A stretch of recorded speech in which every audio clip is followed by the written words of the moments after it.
Well, you see, in a way, we are still treating the entire problem of energy as a portfolio problem, as you rightly mentioned. In this portfolio, it's very difficult to really make a pick and choose and say that what will be the winners. Now, what has happened in the Indian scene is that among the new technologies, in last 1.5 decade, we have been able to master the wind technology.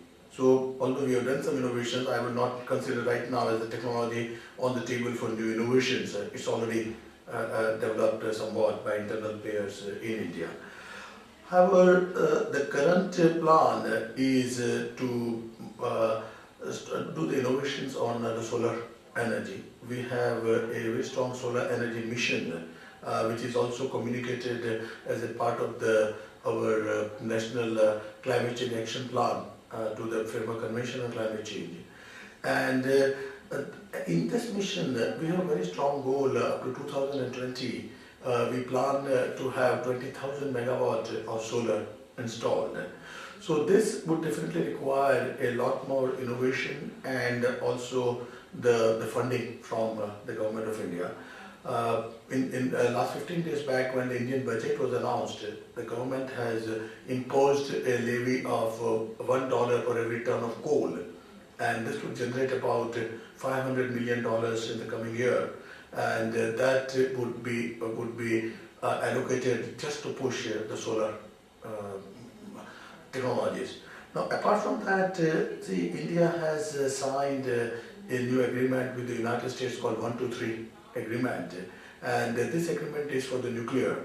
India, since has not signed the non-proliferation treaty, we did not have the access to the nuclear supplier group which supplies the nuclear fuel. But this 123 agreement is giving us an access to the nuclear fuel.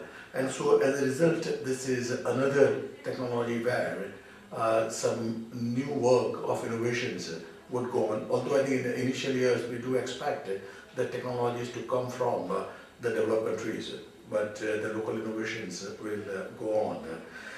And I think apart from that, we would also be looking at very strongly on the biomass technology, and that's already on the table. We are looking at especially the biomass which can be grown in the arid areas, so that we don't have to deploy the fertile agricultural land for growing the biomass for energy. And so this is another work which is going on. So these are some of the areas which we believe in the next decade would help us also in our drive towards the low carbon or zero carbon energy forms.